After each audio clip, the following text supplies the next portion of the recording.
समुद्र के किनारे एक छोटा सा गांव था, जहां रघु नाम का एक गरीब मछुआरा अपनी पत्नी के साथ रहता था। उसका जीवन कठिनाइयों से भरा था, पर वह ईमानदारी से मछलियां पकड़कर पेट पालता था और कभी किसी से कोई शिकायत नहीं करता था। एक दिन सुबह सुबह रघु अपनी नाव लेकर समुद्र की ओर निकला। घंटों मेहनत के बाद भी जब कुछ नहीं मिला, तो वह थक हार कर जाल खींचने लगा। तभी उसे जाल में कुछ चमकता हुआ नजर आया। वह चौंका, क्योंकि यह कोई साधारण मछली नहीं थी, बल्कि एक सुनहरी मछली थी, जिसकी चमक सूरज की किरणों सी थी। जैसे ही रघु उसे जाल से निकालने लगा, मछली बोल पड़ी, हे मछुआरे, मैं कोई साधारण मछली नहीं, एक जादुई मछली हूं। यदि तुम मुझे छोड़ दोगे, तो मैं तुम्हारी 3 इच्छाएं पूरी कर दूंगी।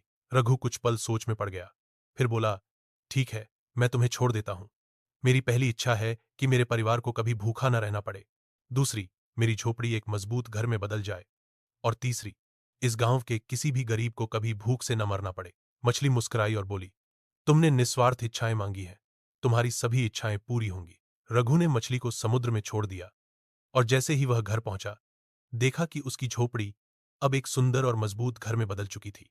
घर में खाने पीने का भरपूर सामान था और गांव भर में खुशहाली फैल गई थी। रघु अब भी मछलियां पकड़ता था, पर अब वह जरूरतमंदों में बांटता भी था। उसकी दया और सादगी ने उसे पूरे गांव में आदरणीय बना दिया। सच्चा धन निस्वार्थता और दया में होता है। जो दूसरों की भलाई सोचता है, उसकी किस्मत खुद उसका साथ देती है।